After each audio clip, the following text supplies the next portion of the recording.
50 জন মানুষ আমল করে যে পরিমাণ সওয়াব পাবে, ওই সময় এই রকম প্রতিকূল পরিবেশে যিনি নিজের ঈমানকে, নিজের আইডেন্টিটিকে, নিজের আমলকে, নিজের মুসলমানিত্বকে যে ব্যক্তি বুলন্দ করে রাখবে, উঁচু করে রাখবে, ধরে রাখতে পারবে, আল্লাহ তাআলা তাকে 50 জন মানুষের আমলের সমপরিমাণ সওয়াব তাকে দান করবেন। তিনি নামাজ পড়বেন 1 রাকাত, সওয়াব পাবেন 50 রাকাতের। তিনি রোজা রাখবেন একটা, সওয়াব পাবেন 50টার। তিনি হজ করবেন একটা, সওয়াব পাবেন 50টার। সাহাবীরা অবাক হয়ে গেলেন নবীজির এই কথা শুনে। তখন তো সেরকম কোনো পরিবেশ ছিল না, ঈমানের জন্য অনুকূল পরিবেশ ছিল মদিনাতে।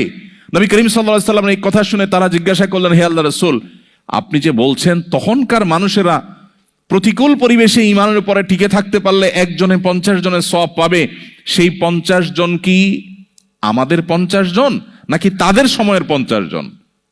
নবীজি তখন বলেছেন, আরে না, তাদের সময়ের না, তোমাদের মতো 50 জনের সওয়াব তারা পাবে। আল্লাহু আকবার। সাহাবায়ে কেরামের যে মর্যাদা, সেটা নতুন করে বলার অপেক্ষা রাখে না।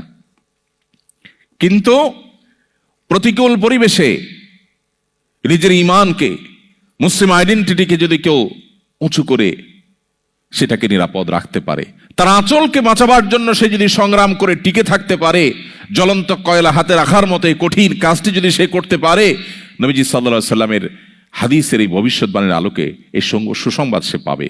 আল্লাহ তাআলা আমাদের সবাইকে শক্তিশালী ঈমানের অধিকারী হওয়ার মধ্য দিয়ে এই প্রতিকূল পরিবেশে আমাদের ঈমানকে, আমাদের আইডেন্টিটিকে, আমাদের ইসলামকে আল্লাহ তাআলা সেফ এবং নিরাপদ রাখার তৌফিক দান করুন।